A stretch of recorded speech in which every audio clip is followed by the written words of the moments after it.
Sadaqallahul azim wa sadaqa rasuluhun nabiyul karim wa nahnu ala dzalika minasyahidin wasyakirin.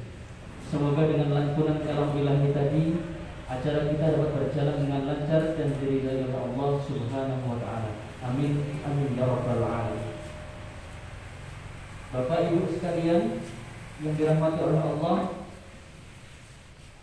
akhirnya kita akan memulai acara kita hari ini kepada Al-Ustaz Mas Al-Mustafa dengan materi fikih Idul Adha. Kepada Al-Ustaz Abdul Ustaz kami silakan.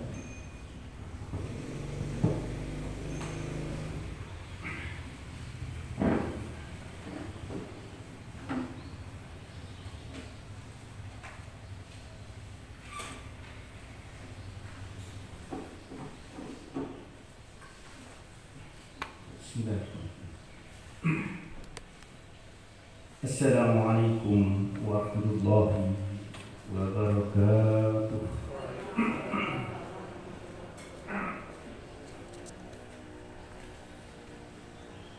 Innal hamdalillah nahmaduhu wa nasta'inuhu wa nastaghfiruh wa na'udzu billahi min shururi anfusina wa sayyiati a'malina. Man yahdihillahu fala mudilla lahu wa man yudlil fala hadiya lahu. Asyhadu an la ilaha illallah wahdahu la syarika lahu wa asyhadu anna Muhammadan abduhu wa rasuluhu sallallahu alaihi.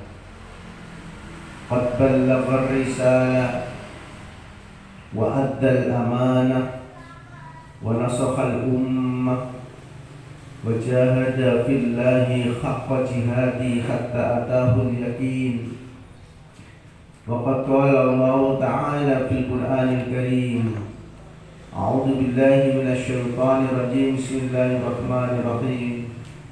يا أيها الذين آمنوا اتقوا الله حق تقاته ولا تموتن إلا وأنتم مسلمون.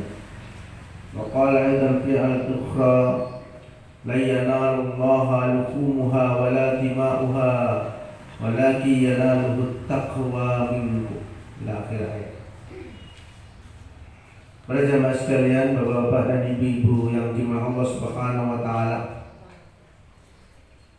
Alhamdulillah pada pagi ini masih diberikan oleh Allah nikmat sehat, nikmat sempat, kemudian juga nikmat iman, nikmat Islam. Dan ini nikmat yang begitu mahal, yang tidak bisa dibandingkan dengan apapun yang ada di muka bumi ini. Kemudian juga nikmat lingkungan yang mungkin di bapak-bapak sekarang ini ada banyak yang tidak bisa melakukan kegiatan apapun.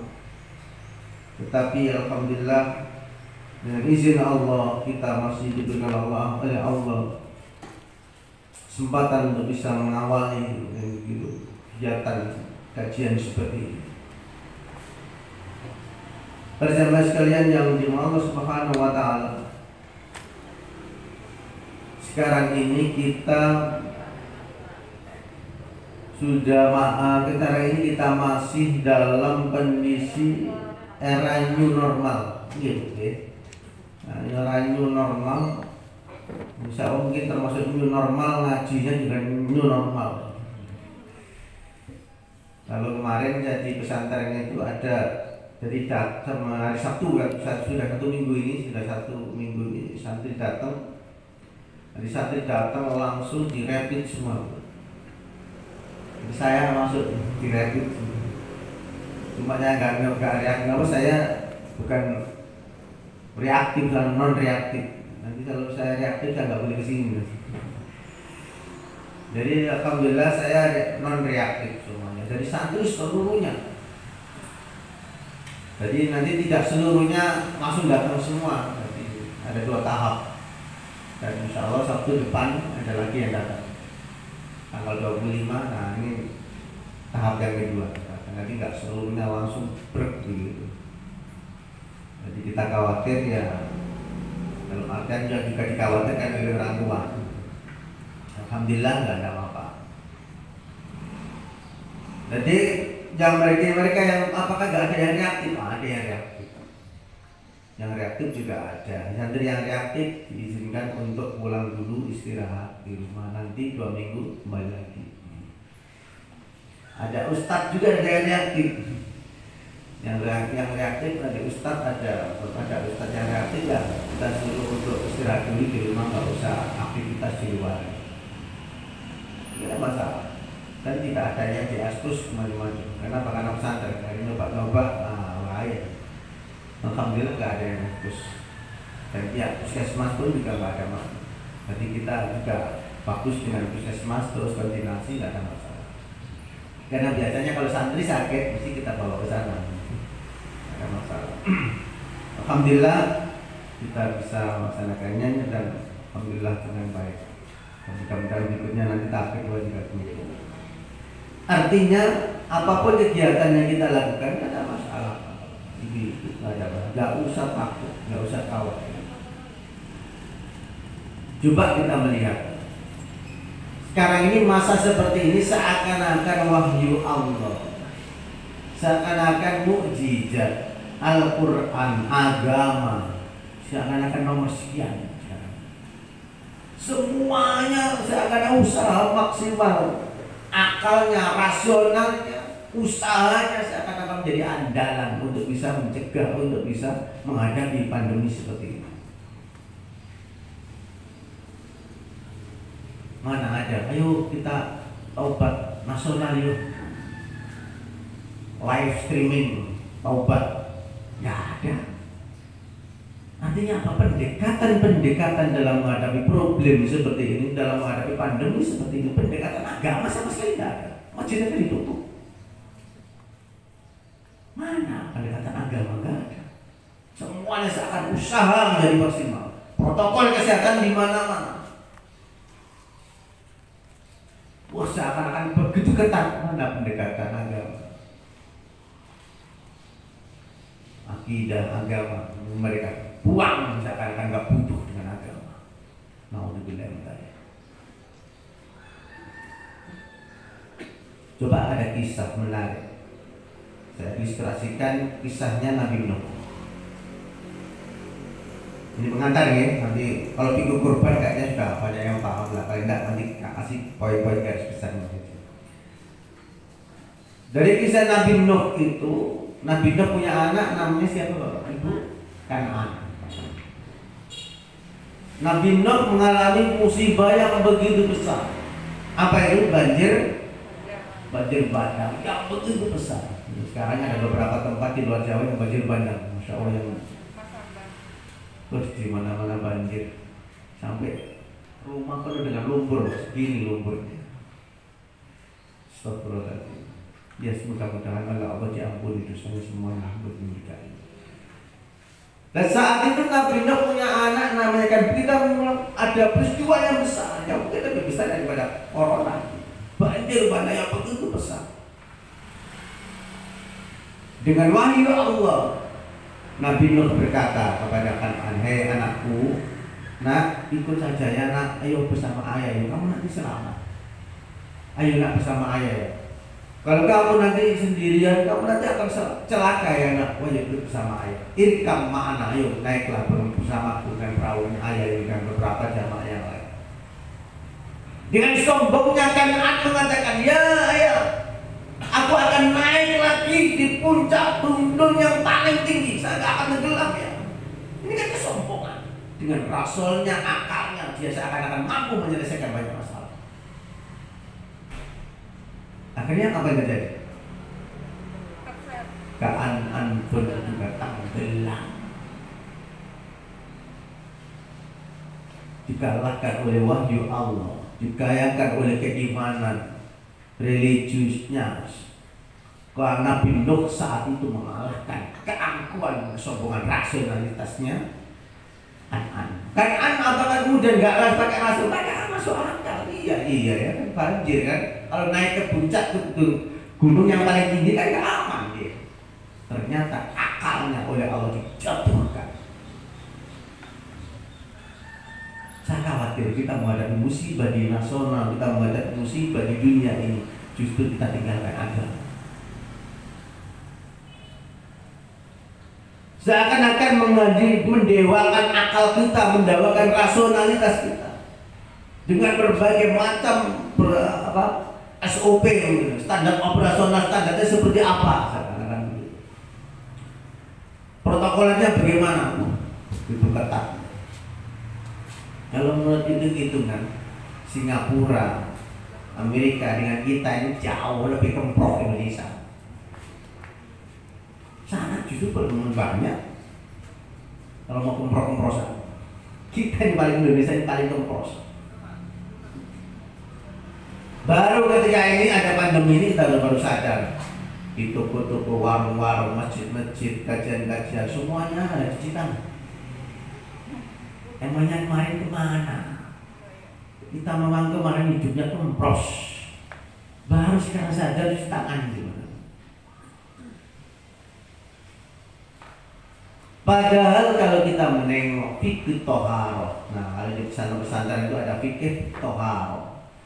Hampir seluruh kitab fikih mesti di bab pertama, misalkan saya ambil contoh kitab Bulughul Maram min Adillatil Ahkam. Bulughul Maram itu hadis yang pertama yang dibahas adalah kitabul miyahu, bab tentang air. Mengapa air?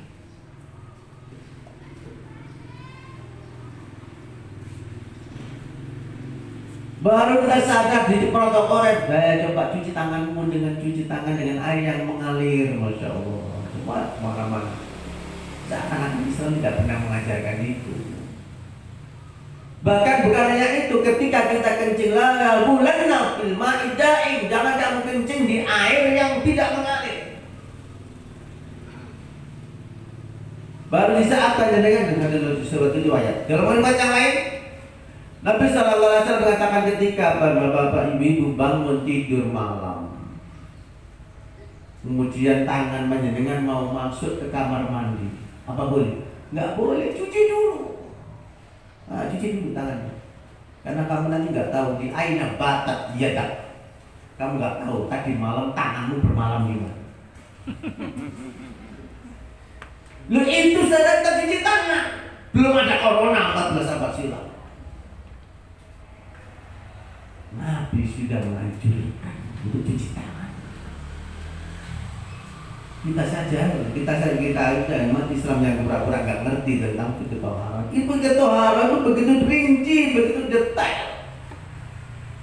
Bagaimana untuk misalkan sekarang ada pilek, batuk dan lain sebagainya, bagaimana Ustaz? Nah, Nabi menganjurkan ketika panjenengan bangun mau sholat malam, bangun tidur, setelah cuci tangan, baru bisa boleh memasukkan tangan kita ke kamar mandi untuk mandi.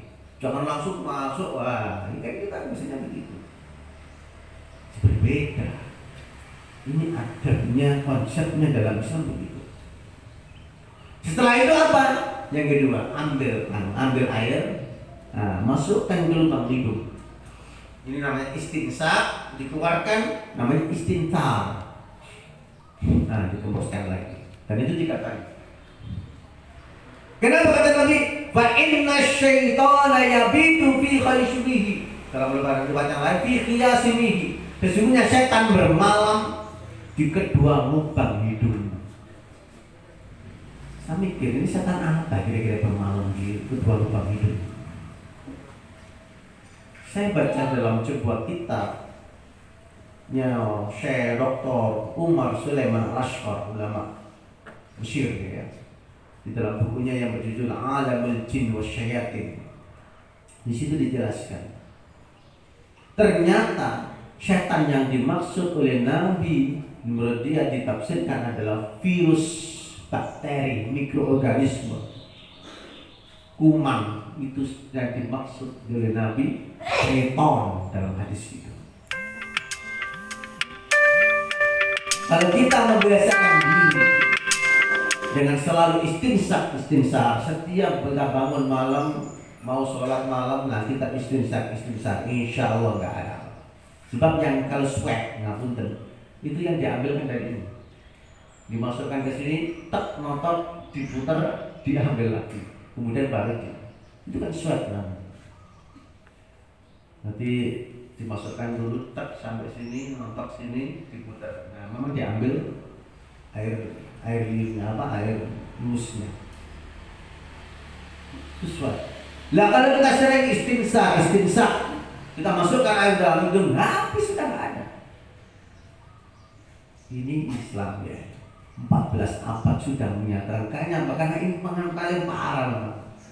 Kecuali bagi hidung ini paling banyak berbagai macam virus, berbagai macam bakteri dan kuman yang ada di sini. Makanya Nabi mengajarkan begitu. Fa inna syaitan yabitu fi khaysyi. Hadis riwayat Bukhari.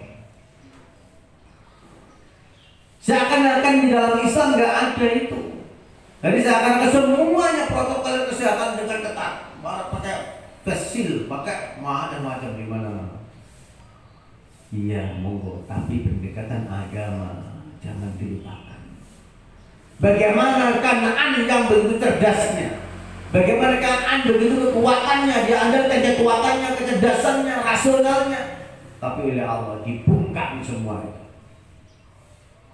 Yang pertama. Kemudian yang kedua, bagaimana saat itu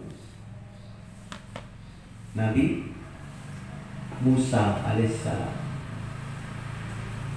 Nabi Musa lawannya siapa?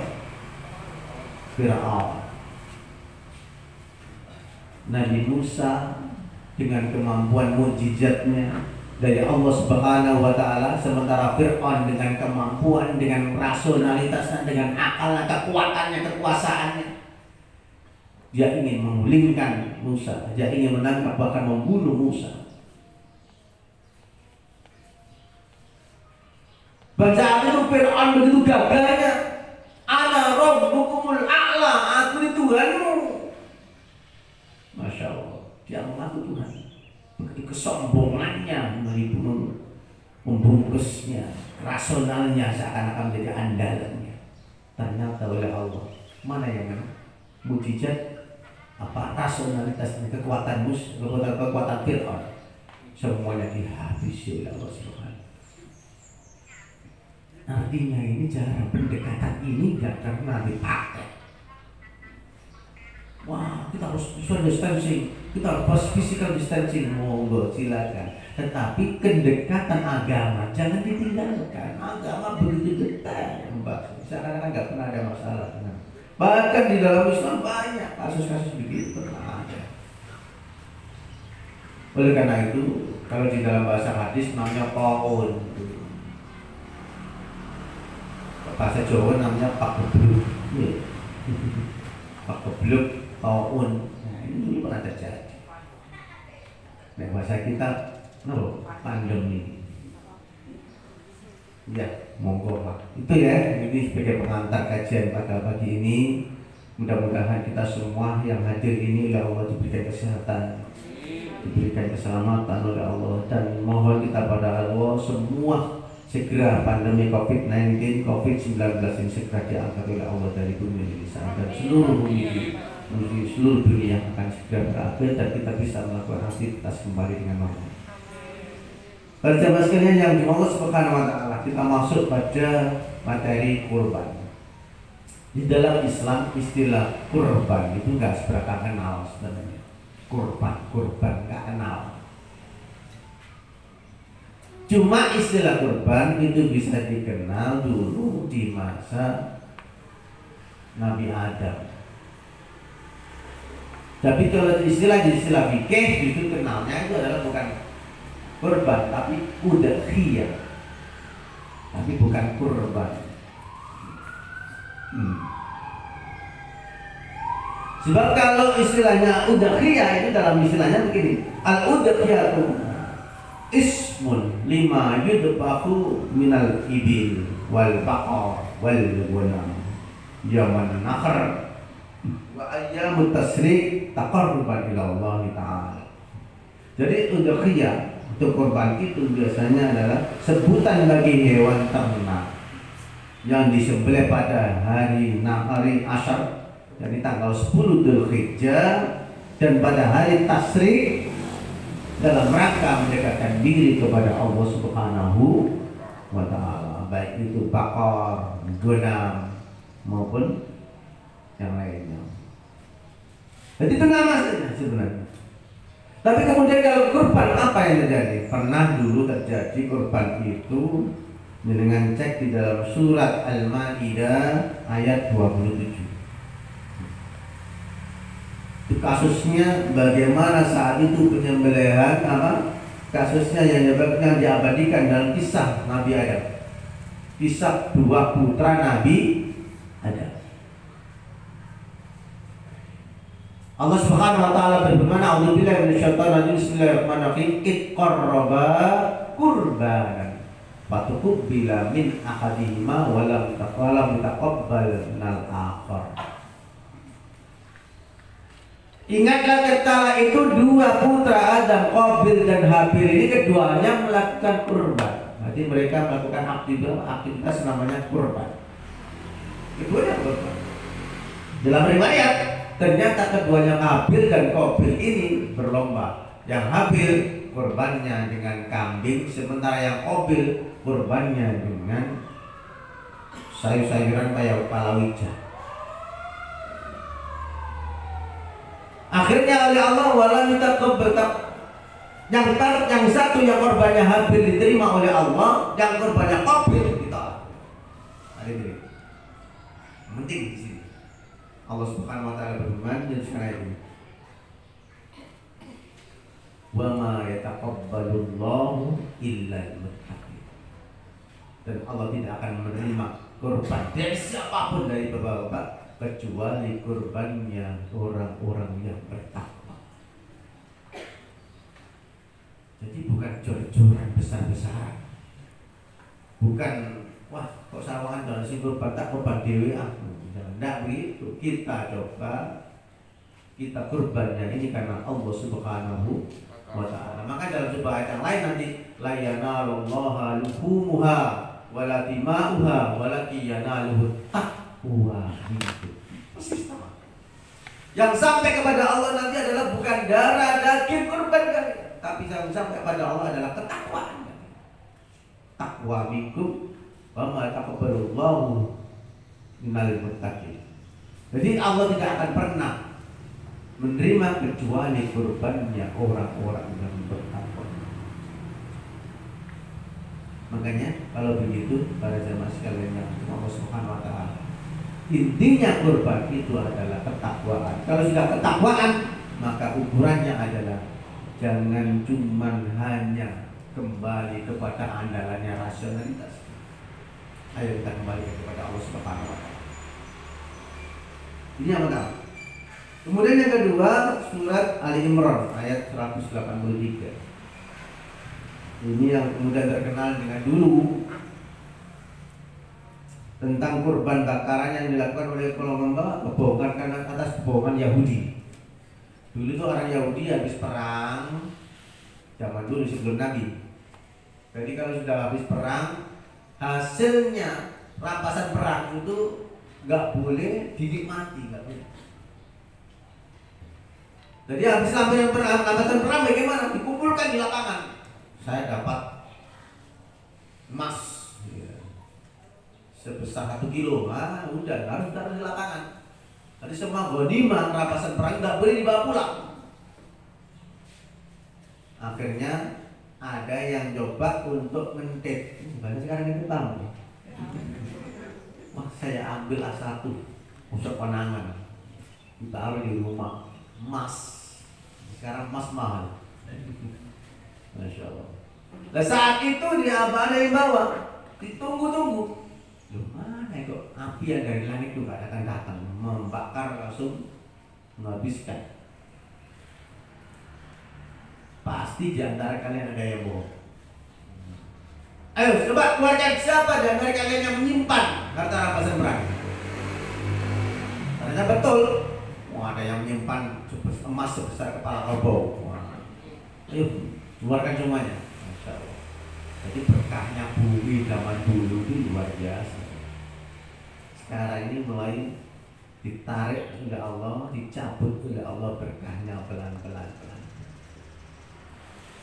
Dulu kalau jenengan mungkin ada yang masih bertani ya, Nganjuk ini kan paling banyak bertani kan, ternak juga bertani paling banyak. Kalau dulu di awal-awal kan jenengan bertani pasti hasilnya berlimpah sekian ton, sekian ton, sekian ton. Sekarang sisanya berapa? Kalau mau dipresentasi, iya Ustaz, saya sudah nanya banyak beberapa petani itu. Iya sekarang itu berubah. Saya dulu sampai bisa mendapatkan sekian ton, sekarang sampai sekian dapat sekian sudah bagus. Masya Allah. Berarti apa? Oleh Allah berkahnya bumi ini sudah mulai dicabut pelan-pelan. Wa nabluwannakum bisyai'in minal khaufi wal ju'i wa naqsin minal amwali wal anfus wat thamarat. Nah, ini termasuk wat thamarat. Berkahnya berbagai macam buah-buahan dipanggil lah, diambil berkah. Dikurangi lah, paling tidak walaupun tidak diambil itu dikurangi berkah. Berbeda. Nah, kembali lagi pada kita. Jadi ternyata kemudian kebohongan Yahudi ini terungkap. Wah, ayo dikeluarkan semuanya. Baru ditunggu sebentar, api dari langit langsung melahapnya. Habis. Saat itu memang ghanimah, harta rampasan perang itu diharamkan untuk dimakan, untuk dipakai nggak boleh. Baru ketika Nabi diutus, Rasulullah SAW, Muhammad SAW diutus, maka yang tadinya rampasan perang itu haram, sekarang sudah dihalalkan oleh umat Nabi Muhammad SAW. Bahkan ada kasus bagaimana saat itu ada seorang, jadi dia Islamnya baru masuk Islam, tapi semangatnya bagus, oleh Nabi diberikan sampai unta rampasan perang itu, diberikan unta sampai 100 ekor unta. Masya Allah. Pada 1 ekor unta harganya berapa? Jauh lebih mahal daripada sapi. Sapi itu berapa kali mahal? 60 juta. Ada yang sapi 60 juta, ya sapi yang paling luar biasa besar. Unta itu bisa dapat 1. Mahal unta itu. Akhirnya ada kelompok pemuda yang datang kepada Nabi. Ya Rasul, idil ya Nabi. Kalau membagi harta rampasan perang ya Nabi, yang adil. Bayangkan, pemuda yang kemudian terkenal dengan Dzul Khuwaisirah, dia mengklaim, dia menuduh Nabi tidak adil karena membagi rampasan perang kepada orang yang baru masuk Islam, sementara yang mereka sudah lama Islam, yang mereka banyak berperang kok dibagi biasa-biasa saja. Sementara yang mereka baru masuk Islam dibagi begitu besar. Masih dia menuduh Nabi tidak adil. Apa kata Nabi? Kalau kalian mengatakan bahwasannya saya nggak adil, siapa sih orang yang tidak adil di muka bumi? Ya Nabi, Umar langsung langsung merah padam. Ya Nabi, apa ya Umar? Izan sa'adribu unuqah. Izankanlah aku ya Nabi untuk memenggal kepala orang. Kurang ajar orang. Masih muda menganggap Nabi tidak adil. Akhirnya saat itulah dari kelompok inilah yang kemudian terkenal dengan kelompok Khawarij. Yang memang mereka itu serampangan dalam memahami agama, tapi tujuannya begitu besar kepada mereka orang-orang. Nah, para jamaah sekalian yang dimaulah Subhanahu wa ta'ala. Jadi saat itu yang namanya kurban dilakukan oleh Yahudi juga pernah, tapi kurban bakaran. Berarti habis perang itu enggak dimakan, langsung dilahap oleh api saja. Tapi alhamdulillah sekarang kemudian dibagikan, dapat bagian macam-macam. Kemudian yang kedua, udhiyah.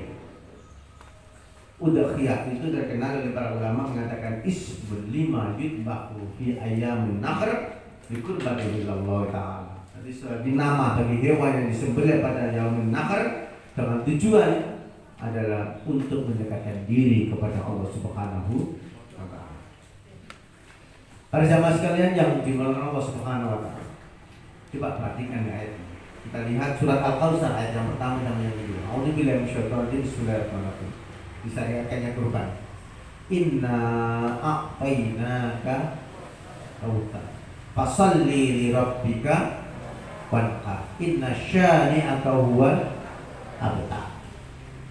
Inna a'tainaka, sesungguhnya aku telah memberikan kepadamu hai Muhammad al-Kautsar, kenikmatan yang besar, kenikmatan yang banyak. Inna satamanya utawi kita atamanya utawi ingsun Allah a'tainaka wis paring ingsun ka ing sira Muhammad al-Kautsar, telaga Kautsar. Fasalli mongko salat sira li rabbika kanggo pangeran sira ya Muhammad wanhar lan nyembelih kurban. Para ulama dari hadis ini ada yang memahami berarti menyembelih kurban itu wajib. Loh kok wajib? Apa dasarnya? Nah ini fasolli li rabbika wanhar. Jadi seakan-akan kewajiban sholat kepada Allah dengan kewajiban kurban dijadikan satu. Sejajar. Berarti kalau begitu, kalau sholat wajib, kurban pun juga wajib dong mesti. Dengan dasar ayat itu. Ternyata itu pendapatnya Imam Hanafi. Mantap Hanafi dia berpendapat kurban itu wajib. Tapi jumhur ulama Syafi'i, Hambali, Maliki semuanya mengatakan bukan wajib tetapi sunnah mu'akkad. Jadi sunnah yang hampir wajib itu namanya sunnah mu'akkad. Kenapa? Dasarnya bukan hanya ayat itu, tapi hadis lain dan sekian banyak hadis-hadis yang lain. Dan ketiga, keutamaan berkurban. Bismillahirrahmanirrahim. Hadis yang diriwayatkan Tirmidzi. Ma amila adamiyun min amalin yauman nakhr ahabbu ilallah min ihraqidda. Tidak ada amalan dari anak Adam yang dilakukan amalan pada hari nakhr, yakni pada tanggal 10 Dzulhijjah, melebihi dari mengalirkan darah. Artinya apa? Melebihi dari amalan menyembelih kurban. Amalan apa saja? Dalam hadis riwayat yang lain, walau jihad fi sabilillah, walaupun jihad fi sabilillah. Dan dengan minggu depannya sudah musuh semuanya dengan berangkat medan perang dan mati pastikan mati banyak daripada yang selamatnya. Itu baru sama. Hatta apa? Sampai sama kalau panjenengan jihad dengan harta, dengan fisiknya dan tidak kembali, cuma tinggal kembali nama. Itu baru sama dengan iraqatid dam, menyembelih kurban. Insyaallah. Makanya kesempatan ini monggo yang belum membayar kurban barangkali mungkin kalau istri juga mengatakan itu coba untuk salurkan kurban. Kemudian para jemaah yang dimuliakan Allah Subhanahu wa taala. Hukum kurban. Nah, tadi sudah disampaikan ada sunnah muakkad. Tapi Imam Hanafi selain dia berdasarkan dari hadis ayat tadi, dia menggunakan hadis. Hadisnya ini, man wajada sa'atan falan yudakhi fala yaqrabanna musalla. Barang siapa yang dia memiliki kemampuan, keluasan rizki, kemudian dia tidak menyembelih kurban, fala yaqrabanna musalla. Jangan kamu dekat-dekat dengan musolahku. Hadis ini diriwayatkan oleh Ibnu Majah walaupun tentang kesahihannya perlu diteliti. Ada yang mengatakan dhaif, ada yang mengatakan sahih. Artinya apa ini? Berarti Nabi SAW sudah mengancam siapa yang punya kelebihan harta, yang punya keluasan rizki, tapi kemudian gak berkorban, jangan kamu dekat-dekat dengan musola. Diancam seakan-akan benar. Oh, kalau begitu dari hadis ini berarti wajib, karena Nabi sudah mengancam. Ini pendapatnya Imam Abu Hanifah. Tapi semuanya para ulama, jumhur ulama mengatakan sunnah muakkadah. Maka dalam sebuah hadis yang lain yang mengatakan sunnah apa dasarnya Ustaz? Ada man arada ayat man idza ra'aitu hilala bil hijjah wa man arada ayat khiyat falyumsik sya'arahu wa akfarahu. Ini dasar. Barang siapa yang melihat hilal Dzulhijjah pada tanggal 1 Dzulhijjah, karena hilal itu bisa dilihatkan tanggal 1. Kalau tanggal 2, tanggal 3, wah udah naik, udah tinggi, bukan hilal lagi. Walaupun jangan nggak lihat naik lihat ke atas sudah kelihatan.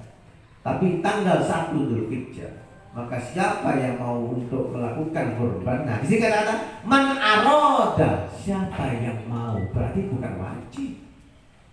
Bahkan Nabi sendiri dalam hadis yang lain, bagi kurban itu adalah wajib, tapi di ummati sunnatun li ummati, dan bagi umatku sunnah. Dan sekian banyak beberapa riwayat tentang itu.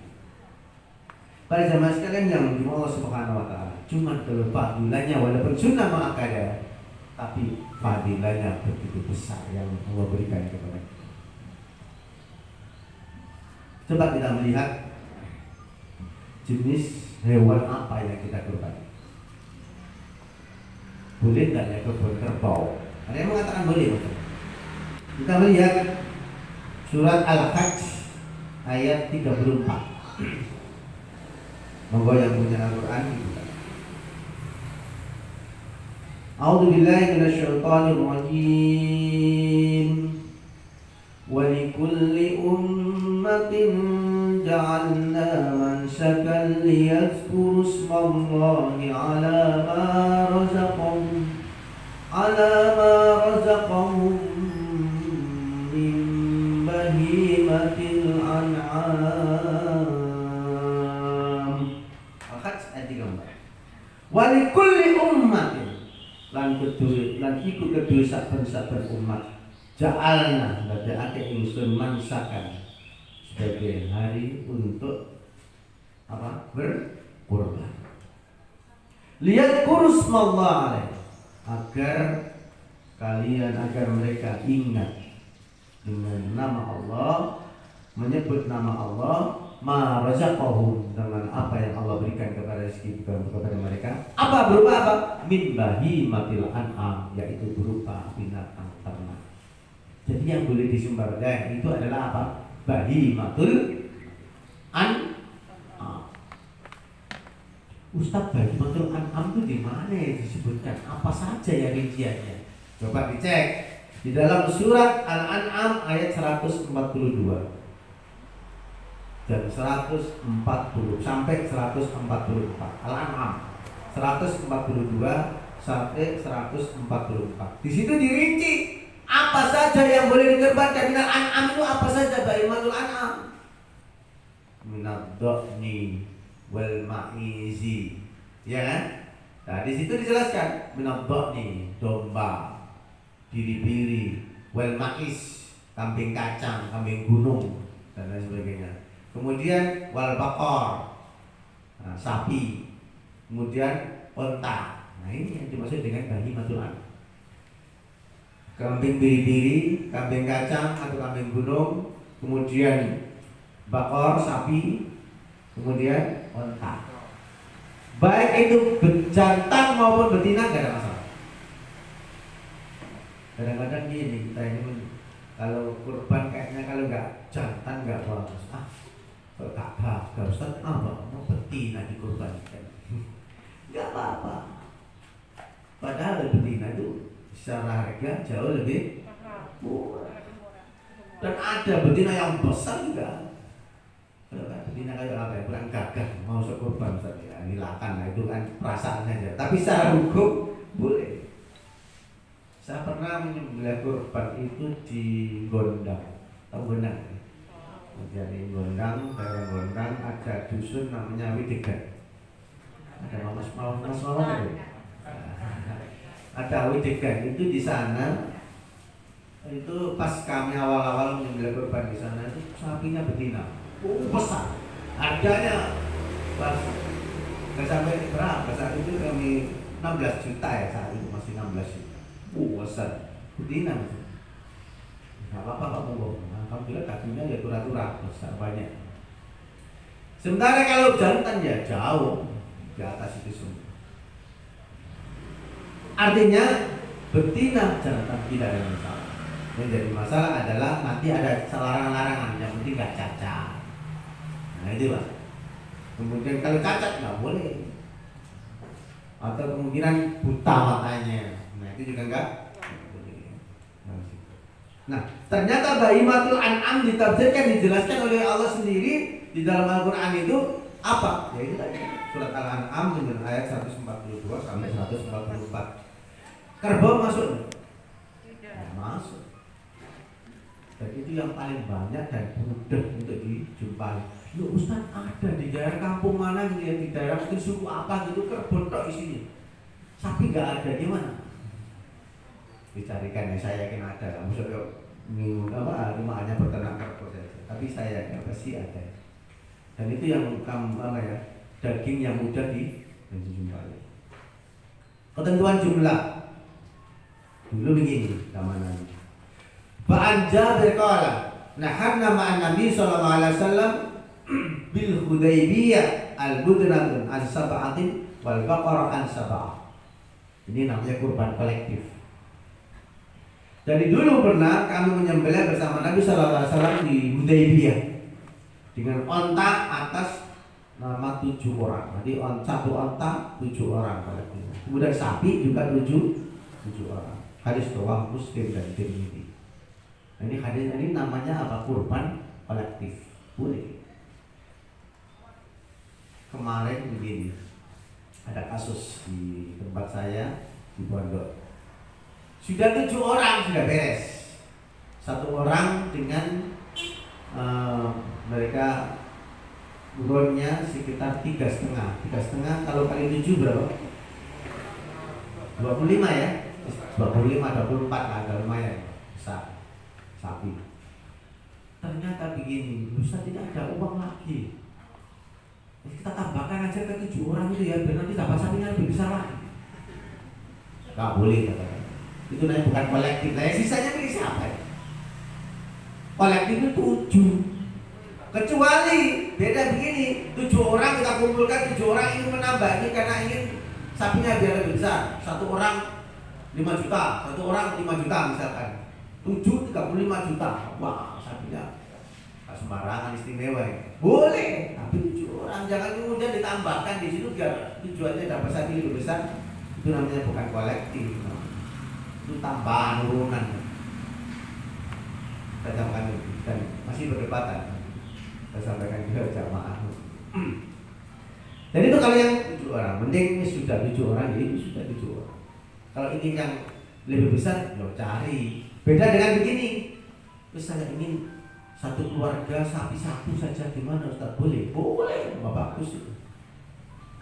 Tapi anaknya nambah, boleh silakan. Wah, ya cuma segini ya, sapinya kurang besar, tak tambah ya. Silakan, boleh. Karena itu orang, satu keluarga, boleh. Tapi kalau kolektif, nah itu berbeda.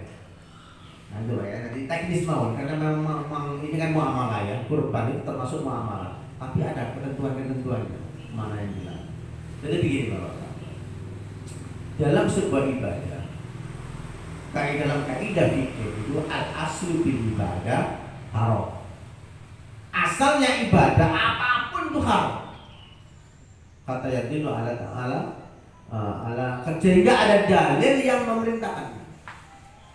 Mana dalilnya sholat? Oh ada. Sudah silakan. Karena ada dalilnya sholat. Itu ibadah. Jangan dibalik. Ibadah apapun boleh, kecuali ada dalil yang melarang. Nanti semua remaja akhirnya mana ada larangan sholat jam 10, sholat zuhur jam 10 siang, ada larangannya? Nggak ada. Apa boleh? Nah, jadi nanti kaidahnya jangan dibolak-balik. Beda dengan muamalah. Kalau masalah muamalah itu al-aslu fil muamalah mubah, boleh, silakan. Diberikan kebebasan. Kata dalil al-tahrimi, sehingga ada dalil yang mengharamkannya. Selama nggak diharamkan, nggak dilarang, silakan terus. Muamalahnya begini. Makanya sekarang macam-macam Pak, jual beli. Ada jual beli online, ada offline, ada jual beli macam-macam model. Silakan. Yang penting di situ tidak ada unsur keharamannya, tidak ada unsur gurur, penipuannya, tidak jelas. Nah kalau nggak jelas barangnya yang dijual nggak boleh. Goror. Dan itu yang diharamkan. Atau barang milik orang lain dijual. Suzuki. Itu banyak kali sekarang online. Sekarang tidak pernah online itu karena memang ada banyak ya sekarang yang sudah masuk sertifikat, tadi yang sudah diakui dan terdaftar sebagai ini baru boleh dengan online. Kalau tidak kayak Shopee itu jelas terdaftar. Kenapa? Karena kalau misalkan beli online nanti akan ada Pak. Misalkan nggak jadi, nggak dikirim, otomatis diblokir oleh Shopee dan uang ini kan tetap ada. Dipakai belanja lagi boleh. Gitu. Jadi kalau seperti itu yang bagus. Tapi ada juga yang online yang abal-abal. Kalau di Facebook jangan Pak. Bu, waduh Ustaz ini bagus ya, murah Ustaz. Ini kayaknya ngobrol HP. Wah, dengan harga cuma sekian. Dengan syarat transfer. Nah, ditipu nanti. Pasti ditipu. Nggak jelas. Dan kemudian transfer ke nomor rekening ini dengan uangnya sekian. Kemudian setelah transfer hubungi nomor telepon ini. Pasti itu penipuan. Jangan. Kalau Shopee kan enggak, syaratnya pakai nomor telepon enggak. Jadi itu nanti akan ada sistem. Jadi misalkan enggak barang yang dikirim, langsung sistem memblokir dan langsung uang kembali lagi. Nah, itu yang bagus. Dan sekarang macam-macam. Itu muamalah. Jadi muamalah itu bisa diberikan kebebasan. Termasuk Idul Kurban itu ada memang kaidah-kaidah yang harus dilakukan, yang ini ibadah, tetapi yang untuk ngedumnya, membagikan daging, distribusi dagingnya itu adalah teknis, diserahkan kepada kita panitia bagaimana enaknya bagaimana. Itu silakan. Berjamaah sekalian yang dimau Subhanahu wa taala. Kemudian untuk kambing bagaimana? Karena rajul fi anti Nabi Rasulullah sallallahu alaihi wasallam yudakhi bi syatin anhu wa an ali baitihi fa yaquluna wa yata'imuna hatta tabahan nasu fasara kama tara. Hadis rawahu Tirmidzi wa Ibnu Majah. Dulu ada pernah di masa Nabi sallallahu alaihi wasallam seorang laki-laki menyembelih seekor kambing sebagai kurban atas dirinya dan keluarganya. Boleh. Jadi satu kambing untuk satu keluarga itu boleh. Lu kan keluarga saya besar, keluarga banyak ya, apa? Kenapa? Karena keluarga banyak belum tentu punya uang. Keluarganya bubuannya tapi uangnya nggak ada ya, satu aja lah apa-apa. Tapi kalau memang bisa yang 2 kambing, wah lebih bagus. Kemudian banyak kuluna, banyak ta'amuna, dimakan, diberikan makan kepada orang lain, silakan. Satu kambingnya berapa dagingnya? Satu kambing paling besar-besarnya kambing itu paling tidak lebih dari 12 kilo. 12 kilo karena sahabatnya dia juga. Nanti tidak lebih dari 12 kilo. Wah besar banget juga itu 12 kilo. Paling tidak dari 5 kilo, 4 kilo, 3 kilo. Kalau di kambing kecil dibagikan, dimakan sendiri karena keluarganya besar. Dimakan sendiri habis sudah boleh. Kalau tanya besar dimakan sendiri, nggak dibagikan ke tetangganya. Kalau ada sisanya dibagikan ke tetangga ya boleh. Atau dipanggil semua tetangganya makan bareng-bareng, silakan. Itu teknis, itu amal. Yang penting bagaimana antara keluarga, antara tetangga kanan kiri bisa akur, bisa kuat terjalin, ikatan persaudaraan bisa terjalin, itu penting. Masalahnya ada yang berfatwa nggak boleh dimakan Ustaz, baru dibagikan. Itu hadis kayak gitu. Banyak kuluna, banyak ta'imun. Kalau hadis yang lain, watasaddaqu, wata'imu, wadakhiru. Ada perintah 3. Ada sedekahkanlah, berikanlah makan, boleh dimakan dan atau boleh diberikan makanan, atau yang ketiga boleh disimpan. Disimpan itu ketika binatang gading kurban berlimpah ruah, boleh sampai beberapa hari, bahkan 1 bulan, 2 bulan, sampai 1 tahun sudah ada kurban. Nah kalau di Arab itu kalau pada kurban itu nggak ada yang kemudian langsung dibagikan, nggak ada. Rata-rata masuk habis sembelih masuk ke perusahaan kaleng gitu, masak masuk kaleng baru dibagikan. Dihormati jangan dikemas, kornet atau apa silakan. Di sana begitu, di Indonesia ya masih senang lah menerima dagingnya. Kalau di Indonesia langsung dibagikan karena kalau di sana begitu. Dan itu membagikannya ada biaya sendiri. untuk tempatnya pengirimannya itu ada biaya sendiri. Yang menanggung siapa? Yang menanggung adalah yang berkorban selain dari hewan. Misalkan kambing dengan beli 3,5 juta kambingnya, maka biaya menyembelih, biaya pengiriman itu ditanggung yang menyembelih. Nggak tahu kalau di sini. Ini teknis, Pak. Tapi yang jelas jangan dikurangi dari korbannya. Waduh, saya 3,5, terus itu sampai biayanya. Kalau besar biayanya nggak apa-apa. Berarti harganya kambingnya berapa? 3 juta. Oh, nggak akan apa-apa. Berarti yang setengah, yang 500 sebagai biayanya boleh. Tidak boleh diambilkan dari upah daging kan? Boleh, nanti ada hadisnya. Kemudian para jamaah sekalian yang dimau Allah Subhanahu wa taala. Sisa waktunya monggo nanti kita akan diskusikan biar nanti lebih banyak. Hanya ini permasalahan yang rutinitas setiap tahun, tapi kadang-kadang masih ada masalah yang belum selesai. Walaupun setiap tahun sebenarnya dilakukan. Nah, saya akan sampaikan tentang fadilahnya ini. Hikmah kurban. Kurban itu yang pertama adalah menghidupkan syiar dan sunnah, mengenang perjuangan Nabi Ibrahim. Walaupun toh sebenarnya itu bukan sunnahnya Nabi Ibrahim. Kurban itu sunnahnya siapa? Nabi Adam. Sunnahnya Nabi Adam. Sunnahnya Nabi Muhammad. Iya, kalau bukan sunnahnya Nabi Adam, bukan sunnahnya Nabi Ibrahim. Kenapa? Nabi Ibrahim awalnya memang peristiwanya, tapi kemudian ditahqiq, dikuatkan lagi di masa Nabi Muhammad. Makanya ada sebuah kaidah fikih yang ustaz-ustaz yang dari kota pasti paham. Syar'u man qablana laisa bisar'una, syar'u man qablana wa syar'una. Ya kan? Pasti ada kaidah itu. Ada syariat orang sebelum kita, sebelum Nabi Muhammad SAW itu bisa menjadi syariat Nabi Muhammad, bisa menjadi syariat umatnya Nabi Muhammad kalau sudah dikuatkan oleh hadis Nabi. Tapi ada juga syariat orang sebelum kita, sebelum Nabi Muhammad SAW, laisa bisar'una, tapi bukan menjadi syariat Nabi Muhammad. Ada. Makanya kalau selama dikuatkan oleh Nabi dan dengan hadis-hadis yang ada, maka itu menjadi sunnah pula Nabi, umatnya Nabi Muhammad SAW. Kemudian para jamaah sekalian yang dimuliakan Allah Subhanahu wa taala, yakin ihsan dalam menyembelih hewan. Nah, ini penting. Banyak video beredar habis disembelih lari kambing. Habis disembelih sapunya lari, padahal ini sudah berdarah. Tapi kayaknya belum, nanti ada al-khulqum, ada ini ya.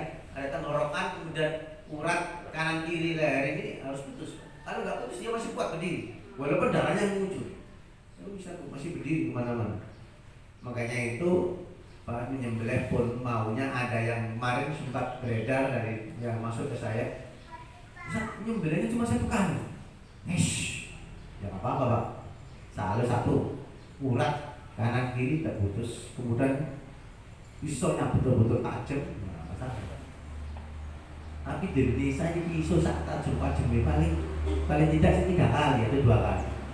Yes, ini sudah selesai. Atau 3 kali boleh. Yang penting prinsipnya adalah tidak mendolimi hewannya. Nah ini yang nggak boleh. Kasihan hewannya. Jadi paling tidak minimal boleh 3, boleh. Yang penting bagaimana hewan tidak merasa tersakiti. Dari Hasan At-Tabi'i yang mengatakan Rasulullah SAW memerintahkan kami dalam menyembelih dalam 2 itu. Nah ini diantaranya. Jadi diusahakan berkorban dengan hewan yang termahal yang kami mampu. Nah, usahakan hewan yang termahal yang kita mampu. Kalau nggak mampu yang termahal ya nggak apa-apa, korbannya biasa. Kemudian para jamaah sekalian yang dimuliakan Allah Subhanahu wa taala, kalau kambing itu minimal sudah poel. Sudah poel itu berarti umur berapa? Nah, peternak, ada peternak kambing, bakul kambing, ada kambing. Paling tidak sudah poel 1. Poel 1 berarti umur 1 tahun sampai umur 1,5 tahun. Di poel kambing. Jadi giginya ada yang sudah lepas. Anak sekarang poel nggak mudeng. Oh, boyah poel. Nggak paham. Nah kita yang orang-orang, makanya kadang-kadang saya ngomong kepada anak saya bahasa Jawa, kepada keponakan saya, ini Selawe, oh positif Selawe, nggak paham Selawe ya, mana sekarang nggak pakai mudah baca. 25 ya, 25, oh 25 loh, baru paham. Jadi ternyata nggak paham, banyak yang orang Jawa nggak ngerti Jawa nih. Paling banyak sekarang. Mudah-mudahan kita di rumah kita biasakan bahasa Jawa. Terus terang aja, saya sangat ngeri ya, bahasa Jawa kita hampir habis kalau udah begini. Kemudian pada jamaah sekalian yang dimuliakan Allah Subhanahu Wa Taala, dulu pernah ada kasus di zaman Nabi, ada seorang menyembelih itu masih kecil, hewan kambing yang cempe masih kecil, itu beli. Kenapa? Karena saat itu nggak ada lagi kambing, tapi dia punyanya itu. Akhirnya datang kepada Nabi, ya karena untuk kamu boleh, tapi setelah itu nggak boleh lagi. Akhirnya selain yang projul ini nggak harus sesuai dengan standar menyembelihnya, harus sudah poin. Tapi untuk kamu ya tidak apa-apa lah. Tapi itu dakwanya apa ya? Begitu lembutnya Rasulullah SAW bilangnya, oh kamu nggak boleh, harus pulang lagi. Kasihan berat kan. Alhamdulillah akhirnya oleh Nabi diberikan keputusan seperti itu. Itulah hikmahnya Nabi, begitu memberikan keputusan begitu luar biasa. Kemudian yang penting lagi, menyembelih itu diusahakan sebenarnya bukan orang lain, kita sendiri yang menyembelih kalau bisa. Apalagi kambing lah, insya Allah bisa. Makanya doanya Allahumma taqabbal min Muhammad wa ali Muhammad. Bismillahirrahmanirrahim. Allahu Akbar.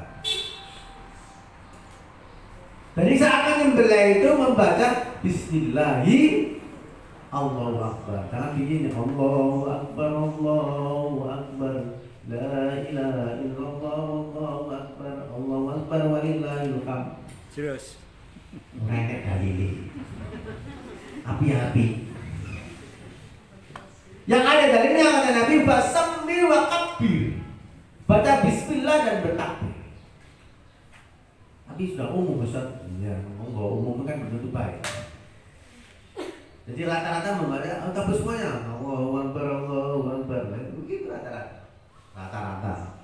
Makanya panjenengan nanti yang petugas-petugas yang diminta untuk kurban, monggo Bismillahi Allahu. Disebutkan namanya bagaimana, boleh atau tidak? Boleh. Itu para ulama mengatakan boleh, tidak wajib. Karena bisa jadi merepotkan. Ya kalau menyembelih satu kambing, dua kambing disebutkan namanya masing-masing yang sing mending. Kalau sak lapangan piye nyembelih? Namanya segitu banyak, susah, merepotkan. Sehingga para ulama mengatakan enggak, hanya sunnah saja. Boleh kita disebutkan namanya. Yang penting Bismillahi Allah. Sekarang ini kalau menyembelih pakai mesin, Ustaz, gimana? Boleh pakai mesin. Yang penting syarat-syaratnya terpenuhi, kan apa? Tapi ya tahu untuk korban kambing sama sapi ini sepertinya, kalau tulang mungkin bisa ya, banyak mesin sekarang sudah bersebar di mana-mana untuk memotong tulang banyak sekali. Tapi kalau yang mau menyembelih sapi, ya ini masih manual ya, masih pakai pisau. Jangan. Ada penyembelihan, sudah ada masalah. Nah, tasmiyah atau takbir sudah jelas. Kemudian ihsan dalam penyembelihannya. Nah, ini Pak. Kulu wa ataimu wa asdakiru. Misalnya bagi makanlah boleh, dimakan boleh. Sama seperti akikah. Akikah juga begitu, ada yang berpendapat, Ustaz, akikah itu tidak boleh dimakan bagi yang menyembelihnya. Jadi yang akikahnya tidak boleh makan, katanya begitu. Ada boleh. Jadi yang akikah itu boleh makan, dibagikan juga boleh. Ada yang berpendapat tiga, apa? Sepertiga dimakan, sepertiga disedekahkan, sepertiga persediaan untuk fakir miskin. Itu pendapatnya sih Islam Nemia, tapi bukan hadis, tapi silakan dipakai.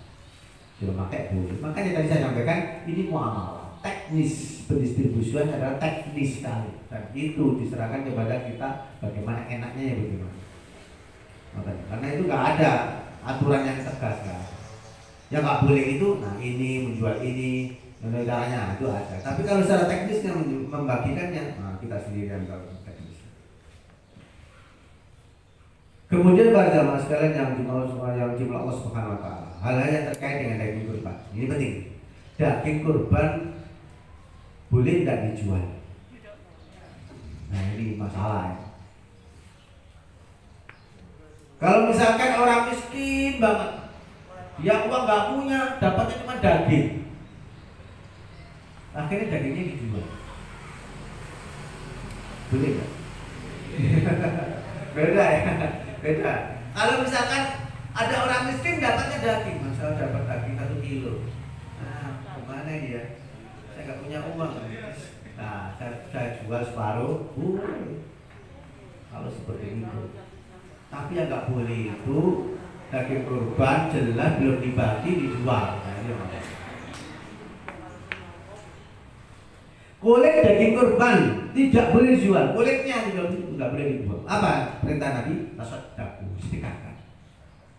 Kalau nggak mau disimpan, kalau barangkali untuk apa yang lain silakan, kepentingan yang lain. Atau disimpan, paling tidak yang ada ini sedekahkan kepada fakir miskin, anak yatim, pesantren atau apa sih, panti-panti asuhan gitu. Mau penting sekali. Kalau dapat kulit itu, wah, kalau berupa kulit dan bagian itu kan nilainya lebih besar daripada dipotong kecil-kecil, nilainya nggak ada.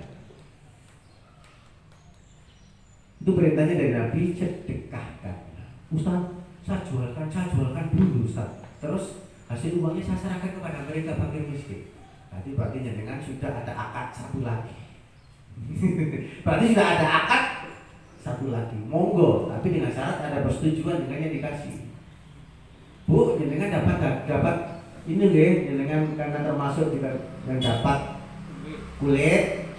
Pripun ini? Kita yang jualkan atau jual sendiri? Terus jenengan jualkan aja Pak. Oke, silakan. Nah, itu kan ada akad itu. Karena ada akad itulah yang jadi hal. Semuanya. Orang itu perempuan, laki-laki haram, tapi kan ada akad nikah, jadi halal.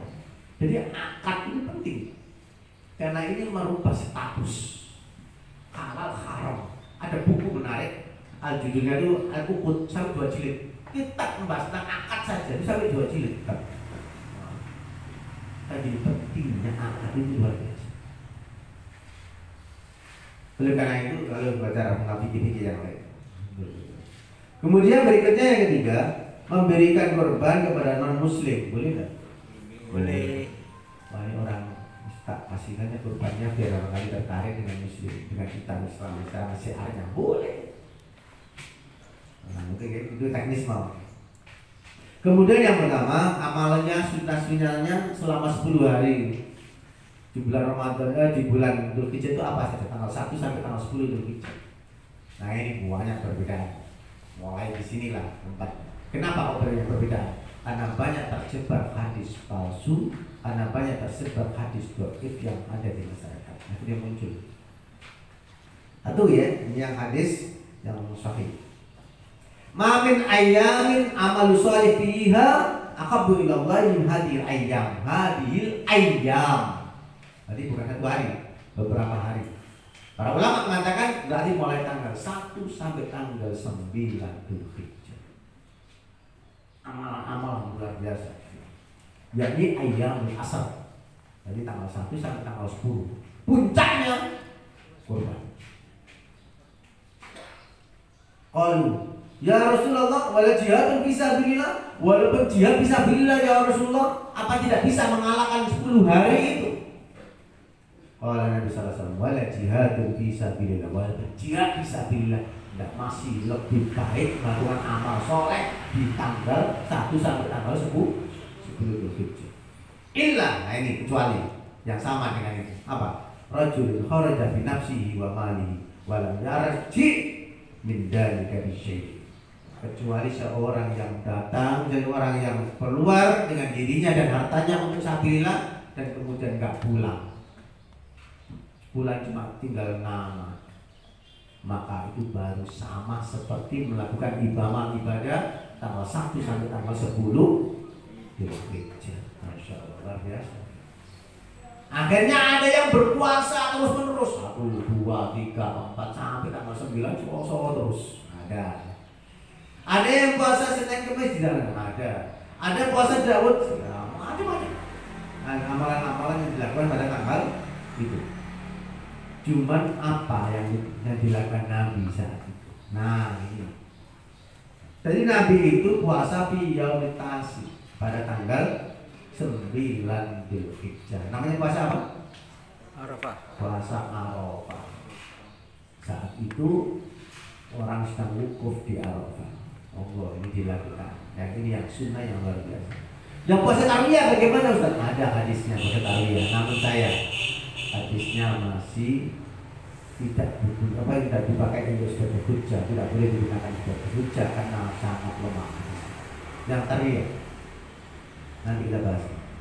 Kemudian apa saja selama itu, selama tanggal 1 sampai tanggal 10 amalan apa saja kira-kira? Nah ini Nabi SAW memberikan sebuah ilustrasi coba dari Umar bin Khattab. Nabi SAW bersabda, "Mamin ayyamin a'dham indallahi subhanahu wala aqabbilallahi al-amalu fihinna min hadhihi ayyamil asr."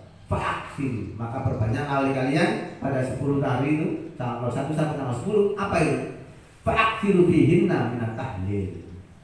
Nah, perbanyak la ilaha illallah, la ilaha illallah, wa takbir, wa tahmid, alhamdulillah, atau amalan-amalan yang lain. Ini di antara contohnya. Kemudian pada jamaah sekalian yang Allah Subhanahu wa taala, yang paling bagus itu puasa yang tanggal 9 Dzulhijjah, tanggal 10 Dzulhijjah. Wa Asyura wa thalathatu ayyam min kulli syahr ayyam isnin min asy-syahr wal khamis. Puasa yang dianjurkan Nabi ini adalah satu tanggal 9 Dzulhijjah, puasa Asyura tanggal berapa? 10 Muharram. Wa thalathatu ayyam min kulli syahr. Puasa 3 hari setiap bulan. Puasa apa? Ayyamul Bid 13, 14 berapa? 13, 14, 15. Kemudian awalul isnain minasyahr wal khamis. Kemudian puasa Senin dan Kamis. Puasa Senin dan Kamis itu juga begitu para jemaah, enggak harus paket. Jangan puasa apa? Puasa Senin Ustaz. Kamis nanti puasa? Enggak. Boleh enggak? Boleh. Boleh. Enggak harus paket kalau Senin Kamis. Kalau Senin berarti mesti luar puasa. Kalau Kamis Seninnya harus tidak harus begitu. Kemudian kalau Senin puasa, Kamisnya harus puasa loh. Mesak nih, tidak tentu bisa. Iya, oleh karena itu, nah ini kan teknis bro. Jadi memahami ini kalau hadisnya nggak menjelaskan harus urut, nggak ada. Wow, pakai wow, menunjukkan tidak harus urut. Kemudian para jamaah sekalian yang dimaulah Subhanahu wa taala, ada lagi ini Shaum Arafah. Nah, Shaum Yaum Arafah yukafiru sanatain. Jadi puasa Arafah tanggal 9 Dzulhijjah itu bisa sanatain, bisa menghapus dosa 2 tahun. Apa itu? Al-madiyah wal mustaqbal. Jadi yang lalu dan yang akan datang. 1 tahun dosa panjenengan dihapus oleh Allah dengan puasa 1 hari, yakni puasa Arafah. Tanggal berapa? Tanggal 9 Dzulhijjah. Ini hadis sahih. Hadis ini diriwayatkan oleh rawahu jamaah. Wah, jamaah itu Bukhari, Muslim, Abu Dawud, Tirmidzi, Nasa'i, Ibnu Majah, Ahmad plus yang lainnya, dan Imam Bukhari juga mengatakan ini.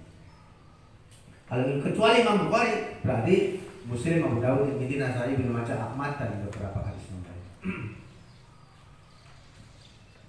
Para jamaah sekalian yang dimuliakan Allah Subhanahu wa taala. Nah, sunnah berikutnya khusus bagi yang kurban. Apabila ra'aitum hilal Dzulhijjah wa arada ahadukum an yudhiya falyumsik sya'rahu wa atfarahu. Apabila kalian melihat hilal Dzulhijjah tanggal 1 Dzulhijjah, maka barang siapa yang apabila kalian itu mau kurban, hendaklah dia menahan untuk tidak memotong kukunya. Nah, ini ada 2 versi. Maksud kuku yang dimaksud adalah orang yang berkurban. Ada yang mengatakan kuku yang dimaksud adalah kuku kambingnya yang mau dikurbankan. Buat apa? Ada yang berpendapat begitu, silakan pendapat apa. Tapi pada ini hadisnya ini kelihatan apa? Tujuannya saya baca dalam bukunya banyak versi, saya lupa dalam kitab-kitab yang tebel-tebel. Ternyata memang ada dua pendapat itu. Dan yang menunjukkan ada yang kepada kambingnya atau sapinya. Tapi ada yang lebih kuat adalah yang orang yang berkorban. Kenapa orang yang berkorban? Dikiaskan seakan-akan kita mengakui bahwasanya saat itu orang ibadah haji sedang menahan untuk tidak mencukur rambutnya, tidak memotong kukunya saat ibadah kurban. Orang ibadah haji. Nah, kita yang tidak melakukan ibadah haji ada sunnahnya gitu. Dan setelah itu dipotong. Setelah itu kan nggak mahal. Pada tanggal berapa? Tanggal 10 setelah kurbannya sudah dipotong. Nah, baru kita memotong kuku kita. Ini teknis kan? Sebenarnya kalau nggak paham. Oke, cukup. Tengah 8 sudah. Monggo bisa waktunya saya serahkan kepada para jamaah untuk monggo silakan.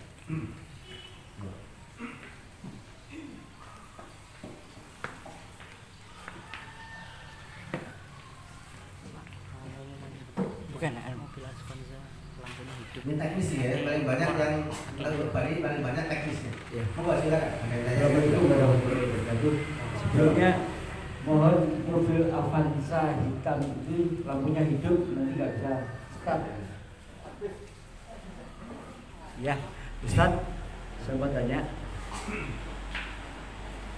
tentang penetapan tanggal 1 Zulhijjah.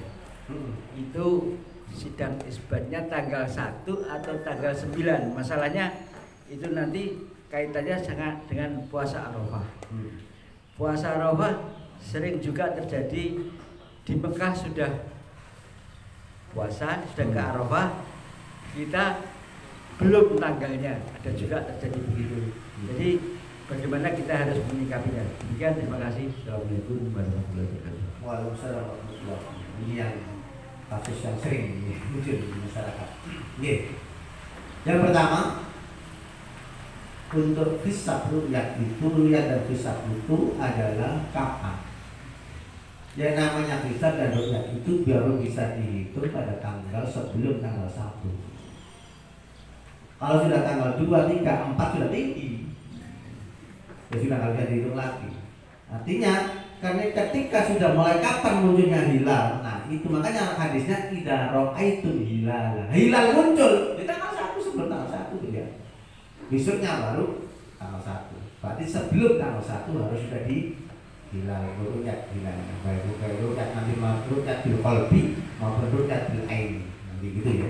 Ada kalau ru'yat bil aini dengan mata, rokok. Ru'yat bil qalbi pakai pisau. Kalau di Muhammadiyah pakai pisau itu dasarnya adalah ru'yat bil qalbi.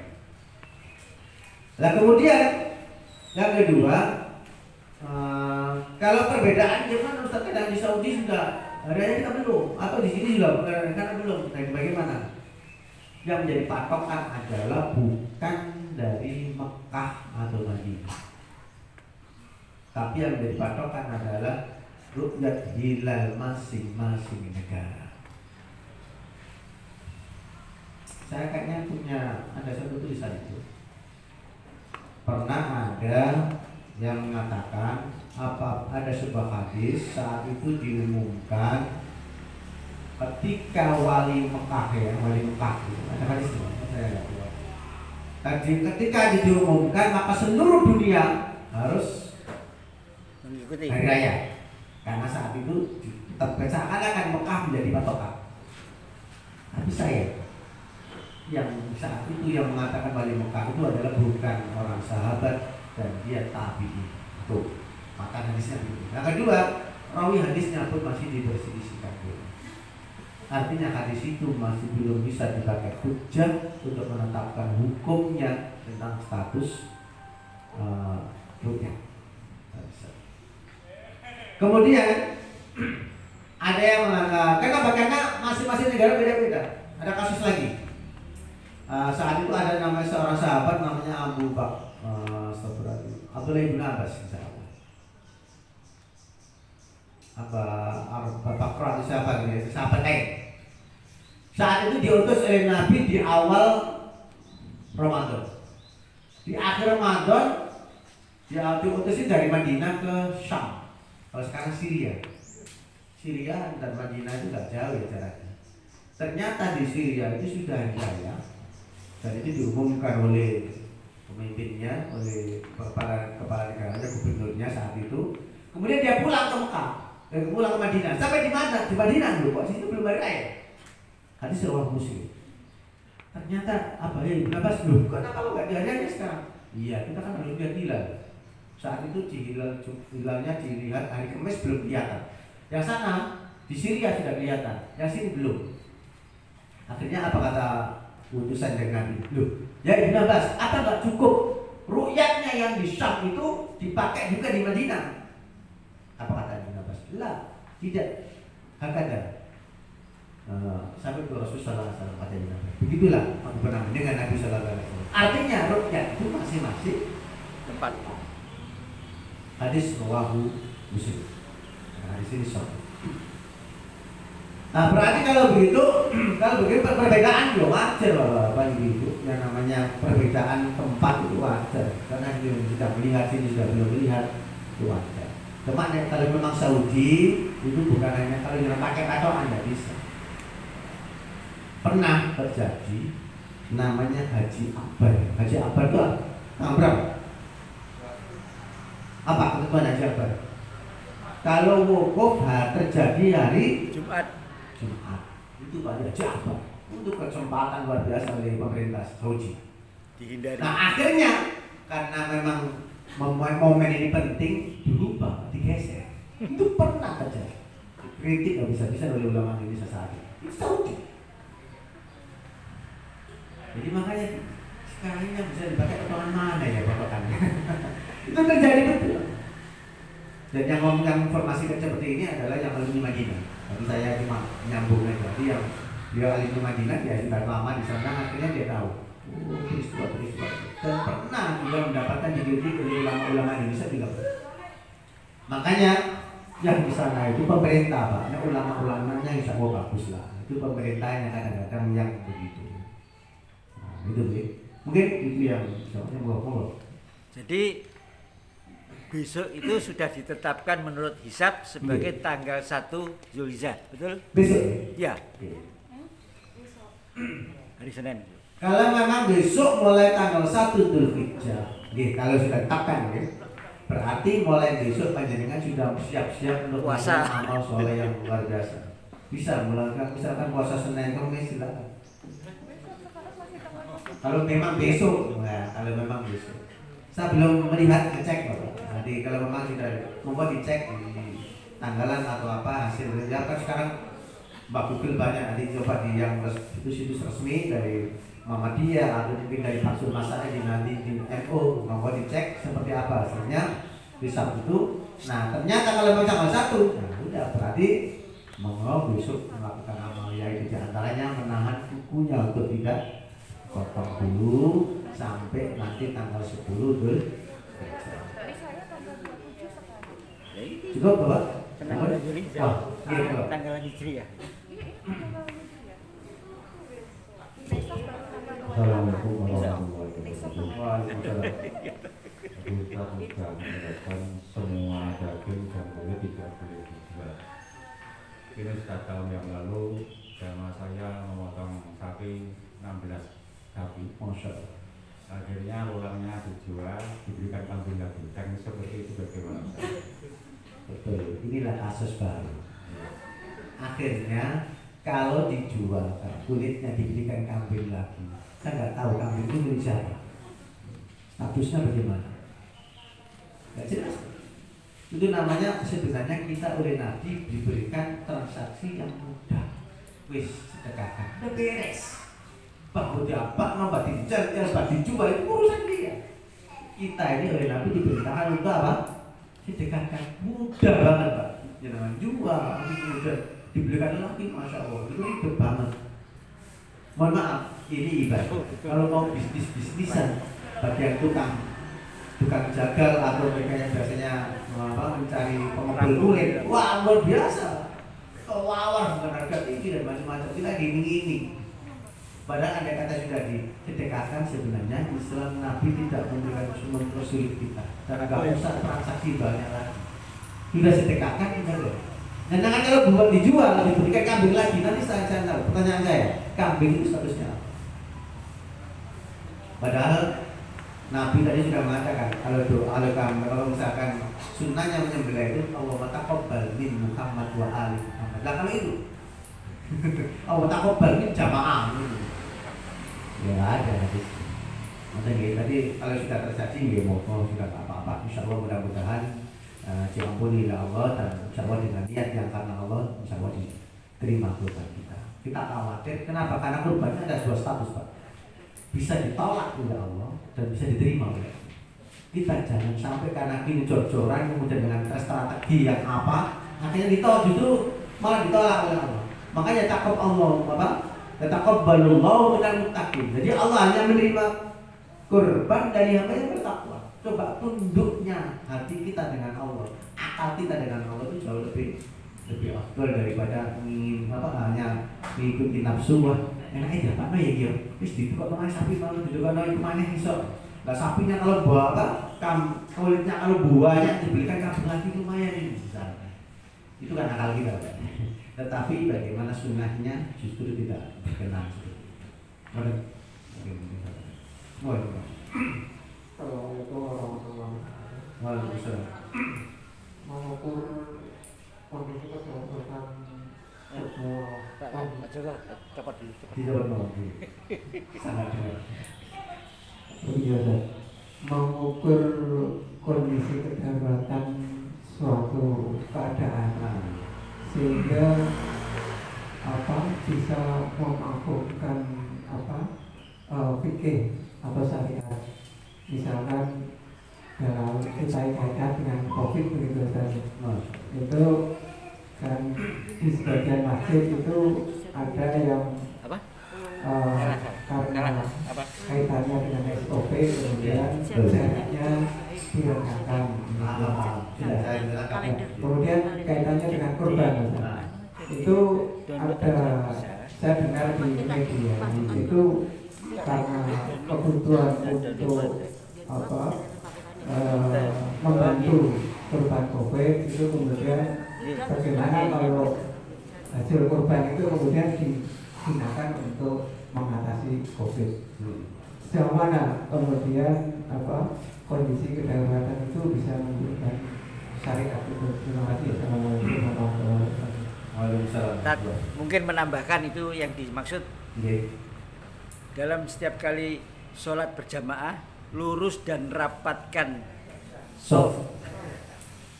Betul Pak. Bagus Pak ini tanyaan yang kayaknya ini pamungkas deh.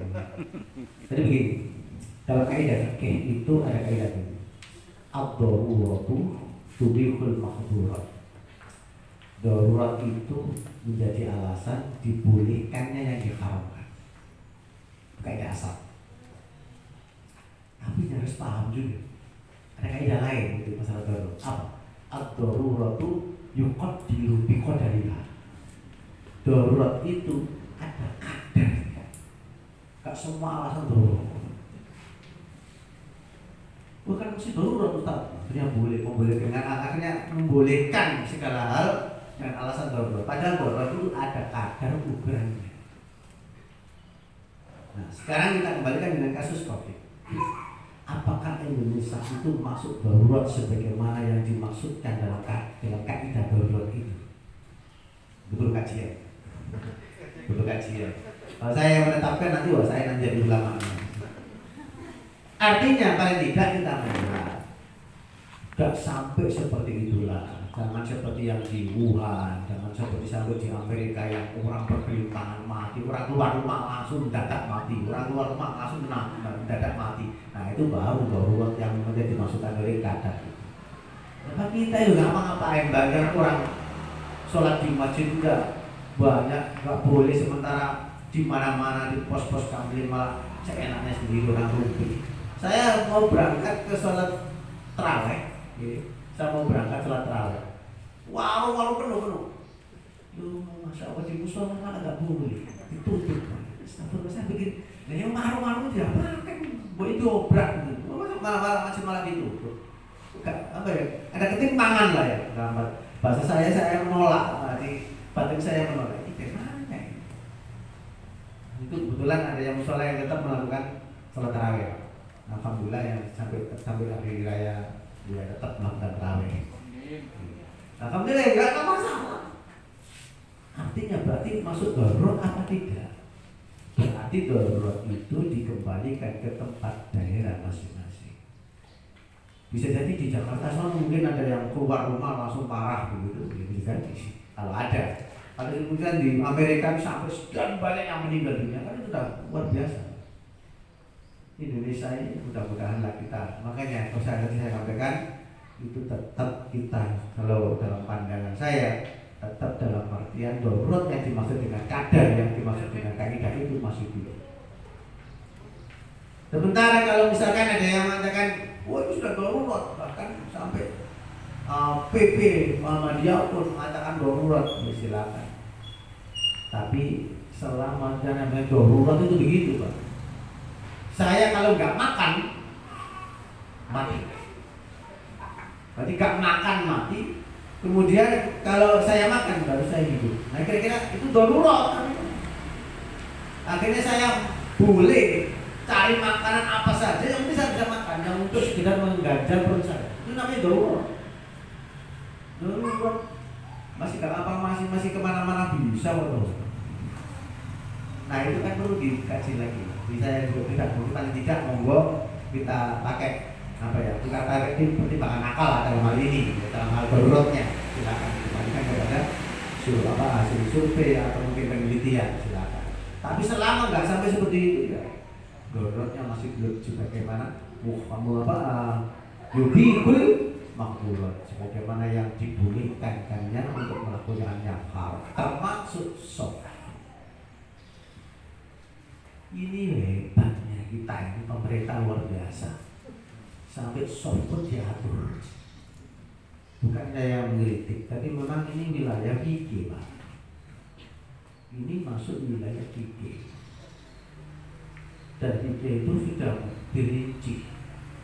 Dan panjenengan kalau melakukan sholat Jumat itu kan nggak asal berangkat begitu loh. Kita harus mandi junub dulu, mandi besar dulu, keramas, pakai cuci soal, semuanya protokolnya lengkap. Pakaiannya pun harus terbaik. Jadi orang Jumatan yang ada dalam masjid itu saya yakin lebih dari protokol itu. Jauh lebih bersih. Nah saya berpikir ini gimana? Berarti kan kayak seakan-akan yang protokol itu ngalang-ngalai syariat. Kita ini Islam sudah detail. Kita mau bejana saja kita nggak boleh. Masukkan tangan kita habis bangun tidur nggak boleh. Itu sudah diatur. Islam itu bukan protokol itu. Mau masuk masjid harus suci, ada kotoran sedikit aja kita bersih. Artinya kalau memang protokoler masjid ya, protokoler dibandingkan dengan protokoler yang ada di Kemenang atau Kementerian Kesehatan jauh lebih dahsyat protokoler masjid, lebih bersih. Masuknya harus ada cuci tangan. Kita di rumah sudah bukan cuci tangan, sabunan sampai bukannya semuanya dia. Yang namanya keramas. Pakai mandi besar, baru kita masuk ke masjid jauh lebih dahsyat. Oleh karena itu menurut saya, jadi itu sudah terlalu berlebihan. Kita sudah masuk wilayah-wilayah yang sebenarnya berbau syariat sudah mulai diatur oleh protokoler. Sebenarnya itu kalau memang andai kata ada di pesantren saya memang begitu Pak, masih ada gap juga di sama-sama di pesantren. Ada yang setuju, ada yang tidak. Tapi masyarakat kepada pimpinan pesantren gimana? Pimpinan pesantrennya nggak setuju, ya udah. Jadi yang santri, sebentar apa-apa lah karena memang baru datang, ya atur nanti sekarang sudah mulai rapat lagi, pelan-pelan katanya rapat. Tuh. Kemudian yang kedua tentang apa tadi? Oke. Bagaimana dengan hasil korban diberikan kepada untuk yang terdampak COVID? Dampak COVID dengan dilupakan apa? Kambing. Untuk misalkan perawatan sanitizer. Oh, sebenarnya nggak terlalu. Islam itu ini sudah nggak bisa ditukar, Pak. Makanya lafadznya itu iraqatid, mengalirkan darah. Maksudnya apa? Dengan kurban. Dan ini ibadah spesial. Selama ini sudah ketentuan ini, membaginya bisa teknis, silakan diatur. Tapi kalau sudah iraqatid menyembelih kurban ini sangat sudah sorry dan jelas, enggak sangat tafsir, sudah bukan tidak butuh penafsiran dari kita. Ini ibadah. Apa sholat karena COVID, apa sholatnya bisa diatur, terus besok sholatnya jangan lama-lama lah, yang mestinya biasanya 5 menit, jadi 1 menit aja sholatnya, apa boleh? Sudah nggak boleh, ini sudah wilayah. Makanya termasuk kurban itu sudah masuk wilayah syariat. Makanya di situ syariatan wa min hada. Man syakkan yadkur ismallah masuk syariat. Min kulli ummatin ja'alna man syakkan. Kata-kata man syakkan ini adalah apa? Termasuk ibadah kurban an-nusuk. Kalau bahasa tafsir itu ibadah kurban atau udhiyah. Tafsir semua ulama tafsir. Gak boleh kemudian karena darurat begini kemudian berubah jadi apa yang lain. Yang penting gak usah kurban. Apa?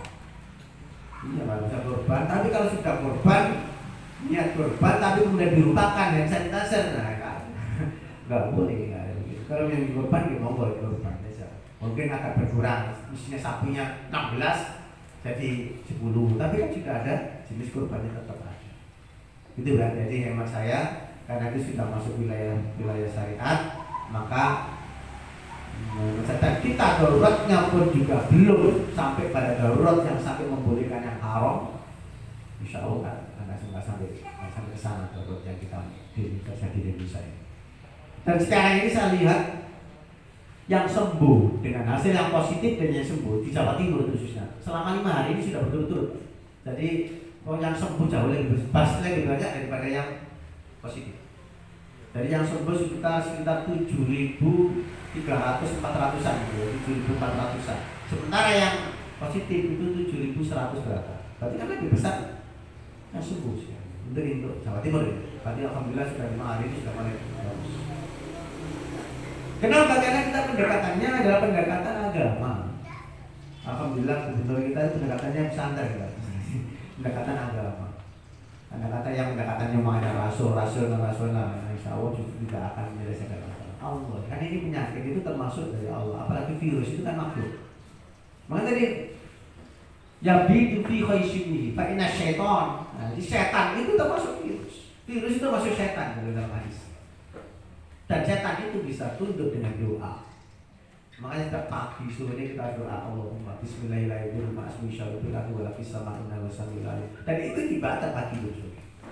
Insya Allah kita terjaga. Di samping kita juga berusaha untuk menjaga dengan APD, dengan pelindung diri paling tidak minimal masker. Tapi paling tidak minimal melindungi diri kita. Dan dari itu akhirnya insya Allah akan angkat semuanya. Dengan doa, jangan dilupakan kemudian kita pakai APD sausat lengkap, pakai jasmat yang lengkap, misalkan. Apa kemudian jadi? Banyak apotekernya kan? Pakai jasmat, misalkan. Artinya tidak ada jaminan. Kita kembalikan semua pada Allah dengan doa. Mudah-mudahan segera COVID-19 itu mulai Allah diangkat dengan Allah Subhanahu. Dan ini bagian dari ujian yang Allah berikan itu. Sehingga kita kontrol betul. Hati kita ini antara kontok-kontokan antara ini perbedaan dan macam-macam itu kita betul-betul diuji oleh Allah Subhanahu wa taala. Mungkin itu yang bisa saya sampaikan. Mudah-mudahan Allah Subhanahu wa taala berikan kita keselamatan. Dan kita berdoa kepada Allah, mudah-mudahan kita diberikan oleh Allah tetap kesabaran istiqomah dalam menjalankan kebenaran. Allahumma shalli ala Muhammad wa ala ali Muhammad wa sallallahu alaihi wa sallam.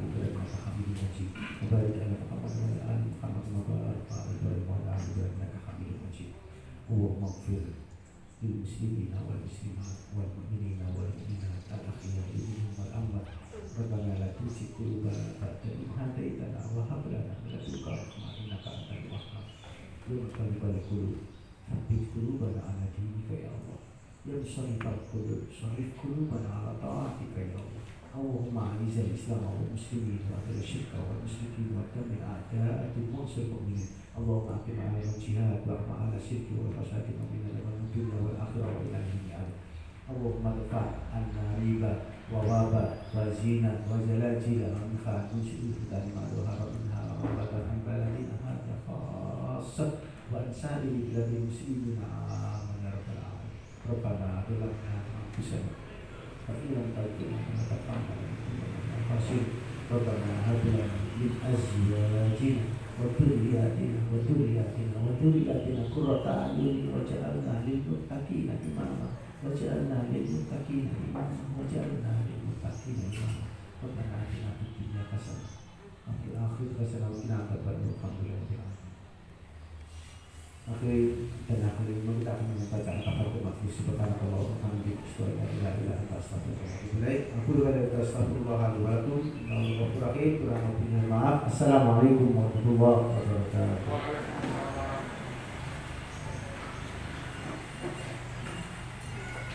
Dan akhirnya Bapak Ibu sekalian, sampailah kita pada penghujung acara pada hari yang berbahagia ini. Di sini ada pengumuman hasil infak hari ini jumlah 648.000 rupiah. Dan Bapak Ibu sekalian, akhirnya saya ucapkan terima kasih kepada Ustaz Mas Al-Sofa SHI dan juga kepada Nabi yang telah hadir pada pagi hari yang berbahagia ini, telah menyempatkan untuk dan talabul ini pada pagi hari yang berbahagia ini. Assalamualaikum warahmatullahi wabarakatuh.